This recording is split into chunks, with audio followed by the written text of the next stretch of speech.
2023 विधानसभा चंगमारी अंगनाय फेब्रुवारी तालनि बसकांनि चिदक सालमारिओ आबनो रुजुनो जुदा जुदा बदल जानजन बदल न कपलाय खायनि बागै खलाबो अंकरजा हापां बदल बीजेपी न मेचनानि बागै ताबो खलाबो अंकर पियोका कांग्रेस दे CPIM कथालायै ताबुक जबा खनाय बसकांनि विधानसभा चंगमारिओ चंगमानो कितिंगै थंग्रं थेमरां सालब्रमनो आकल लाजा कपल लाजा तांसालो डक नम्बर आगरतला विधानसभानि पौर निगम 3 नम्बर वाटो खबजा 34 नम्बर बीजेपी भोट ऑफिस होगिरे जाखा थेमरां रबाय आबनो सेजावनो बीजेपी नि खाखुने आदनो लाहारो अंख्रै कक्षिजामु इसाका कक्षिजामुनि यासे जुजाका कांग्रेस नि बखा अबहाकिनो खुखेंका बीजेपी प्रदेश खुखफां नवेंद्र भट्टाचार्य নির্বাচন আগ মুহূর্তে এরকম ঘটনা আপনি কি মনে করেন?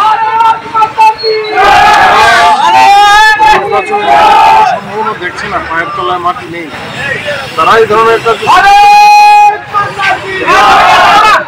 এটা তো একটা মানে তাদের যে অবস্থা বর্তমান যে অবস্থার কারণে এটা করছে বুঝতেই পারছেন। তারা 7টি কেন্দ্রে প্রার্থী দেওয়ার মতো অবস্থায় নেই, না CPIM না কংগ্রেস, অবস্থায় তারা ঐক্যবদ্ধ হয়েছে। স্বাভাবিক এখন এই সমস্ত সন্ত্রাস করে তারা চেষ্টা করবে নিজেদের অনুকূলে আনার জন্য। CPIM মতাদর্শগতভাবে সন্ত্রাসে বিশ্বাসী, কংগ্রেস তাদের সঙ্গে জুড়েছে এবং তারাও সন্ত্রাসী হয়েছে, তবে সন্ত্রাসকে হাতিয়ার করার চেষ্টা করছে, কিন্তু মানুষ মেনে নেবেন। যারা করছে এরকম ঘটনা তাদের সম্বন্ধে আপনার কি ধারণা থাকবে? আমি তো বললামই সন্ত্রাসী কার্যকলাপের দিকে নামছে, তাহলে সমস্যা তো হবেই, জনগণ তাদের উপযুক্ত জবাব দেবে।